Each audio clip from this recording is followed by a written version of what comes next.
All right, Rambam Sefer Misvot, Misvot Aseh, positive commandments. We read last, Mizvah Kuf Nun He, number 155. Okay, so we segued from the Mizvah Kiddush HaChodesh, sanctifying the month. That brings us into the sanctified day of Shabbat. And the Mizvah Aseh, first one was to rest on Shabbat, abstain from doing work in Melachah. And second one is the act of positive command of Kiddush / Havdalah. According to the Rambam, Havdalah is also Mizvat Aseh. It's part of the Kiddush Mizvat Aseh, which is to sanctify Shabbat with words, verbally sanctifying Shabbat. Hachamim wrapped it in a beracha. Havdalah, as a side note, is the matter of argument and controversy, but everyone agrees that obviously Kiddush is a positive commandment. And that segues us now into the various discussions of the Misvot Aseh of the holidays. We've already gone through the specific Misvot Aseh of the Korbanot of the respective holidays. We're now going to go in a separate discussion of Misvot regarding other positive commandment for the individuals on each holiday. So Mizvah Kof Non Vav number 156. Hishishivanu leva'era hames bebatenu v'yom arba'asa b'Nisan. Not so long ago we did this. We have a obligation to rid of leva'er. It doesn't mean to burn, but to rid of hames from our homes on the 14th of Nisan. V'zohi Mizvat hashbatat seor, which is ridding of sourdough, or that seor is a code word also for hames in that context. The pasuk says, "Ach bayom harishon tashbitu seor mibatechem." Get it out of your house. Now we know that it's on the 14th because it coincides with the Mizvah Korban Pesach, and Torah tells us elsewhere that as soon as Korban Pesach is brought, which is by Hasot, 6 hours and seasonal hours into the day, you can no longer own Hames at that period of time. Of course, Hachamim pushed it back 2 hours rabbinically to protect us. But the Mizvah already begins, as we know, Hachamim instructed us from the night before for various reasons, and ridding it from our house is a positive commandment. The Rambam, as has been his style, Sefer Misvot, not going into the various details of the how, and the discussion is it only if you rid it physically, or even if you disown it according to halakha, really disowning it verbally and mentally is the more essential way of getting rid of it, so to speak, even though it's physically still in your house. Of course, these laws are in Masechet Pesachim. Mizvah Kuf Nun Zayin number 157. Hishis Sefer b'siat Mitzrayim b'leil Hamisha Asar b'Nisan b'tehillat halayla kefi sehut lashon hamsaper. Mizvah, the night of the 15th, we know it as a Seder night of Nisan, the first night of Yom Tov Pesach, to convey a story of Yetziat Mitzrayim and the historical events based on our proficiency, based on the fluency and the education of the speaker, whoever that is. V'chol mishu yosif b'ma'amar v'yarich devarim v'hagdalat ma she'asa lanu Hashem u'ma she'asu lanu Mitzrim me'ol v'hamas. And let me cut in the middle of the sentence because it's a long one. And the more you add and you extend and elaborate, and you extol the virtues of what HaKadosh Baruch Hu did for us and what he did to the Egyptians in terms of punishment because of their oppression of us. And how he took revenge, exacted revenge against them. And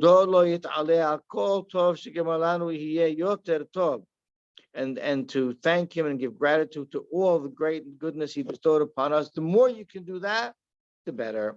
K'moshe Amru, as we know, Hachamim tell us, the more you elaborate, the more praiseworthy it is. What's the source for this, Mizvah? We read it from Parashat Bo, from the V'daber every morning. Ironically, this is also what we attach to the Ben. That's the only one. The answer to him, so to speak, is the command of the Mizvat Aseh. Tell your child. Uba Perush, the Hachamim teach us as follows. V'higata lebencha yakol mirash chodesh. We know this paragraph from the Haggadah so well. But how do we know when it says tell your sons? When is that? It doesn't exactly relate it to Pesach. When the Torah gave us this command, tell your sons, it was close to the discussion of the holiday of Pesach, but not exactly in that context. So when can I fulfill this mitzvah? So the Hakamim rhetorically say maybe from Rosh Chodesh Nisan, because that's the paragraph in the Torah Parashat Bo is talking about Kiddush HaChodesh. Maybe any time in the Chodesh Nisan. Did you ever think of that? Oh, Tamul Amar Bayomahu, that day. What's that day? Iba Yomahu Yachom Bi'ajom. So it says Yom Hahu. Maybe it's before the 15th. Maybe it's the day at 14. We're giving Korban Pesach. Tamul Amar Ba'abur Zeh. When the pasuk says "Ba'abur zeh," because of this, what's the this? The pasuk's talking about. Hachamim ascertained lo amati lebashah shemasa sheyesh masa umarod munachim lefanecha. Only when zeh is referring to identification of Misvot, when those Misvot are in front of you, kilomar mithilat halayla, which only starts at night. We know from the next Misvah coming up that Masa is only Misvah at night. Atam esapir. So the Hachamim were able to derive the fact that the Torah is connecting the Higata Lebencha to the other Misvot, which only occur at night. That's how we know we tell the story at night. The Shram Mechilta, Midrash tells us as follows: Mikilal Shenema Ki Yishalecha Bercha Yachol Im Yishalecha Bencha Tamagid Lo V'Chule. So Hachamim said, when your son asks you, so it sounds like it's circumstantial. If he asks you, fine. If he doesn't, move on. Move on to the next mitzvah. You don't have to tell the story. That's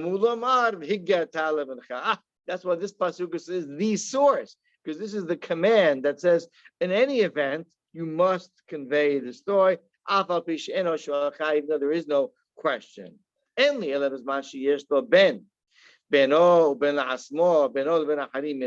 what the son, bencha.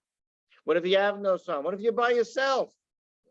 Says the Midrash, Talmud Omar, Vayon Moshe El Ha'am, Zachor et Yom Hazeh.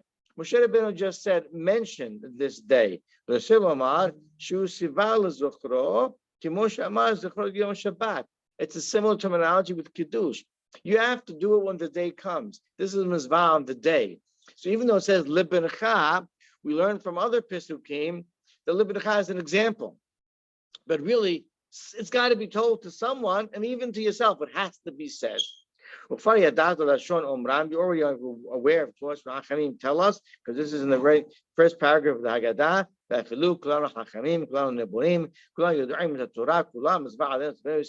even though we are educated and we think we know, and we know the entire Torah, in fact, great Talmid Hakam must fulfill this mitzvah. Where? Besof Pesachim. Mizvah Kuf Nun Hayt number 158.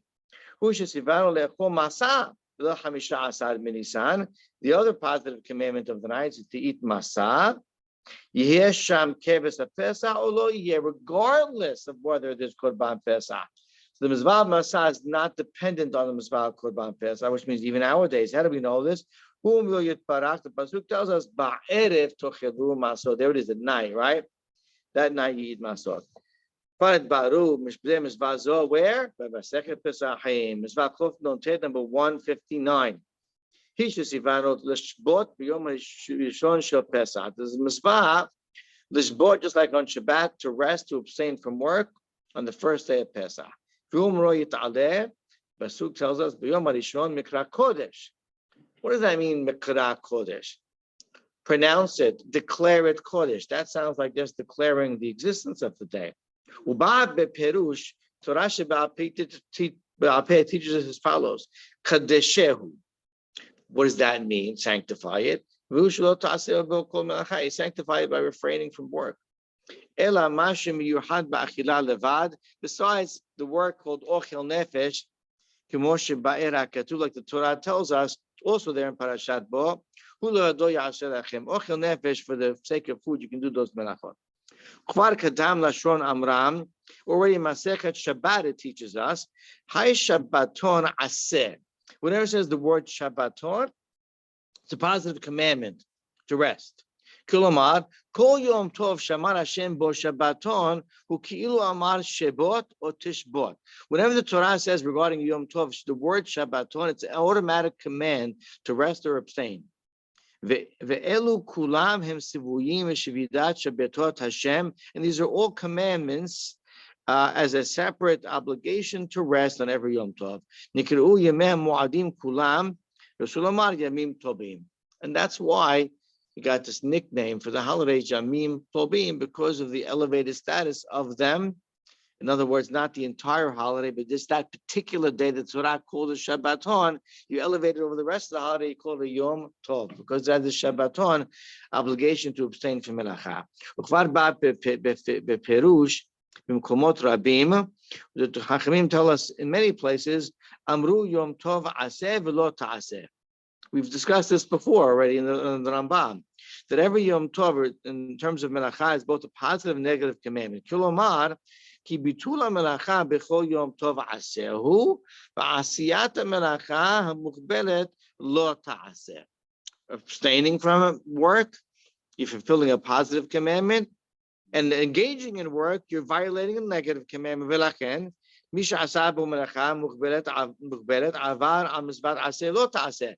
you therefore engaged in work, melacha is defined, you violated simultaneously a lo ta'aseh, a negative command, and you have been irresponsible to not fulfill a positive commandment. The idea of resting and abstaining is Masechet Yom Tov. This is Masechet Besah.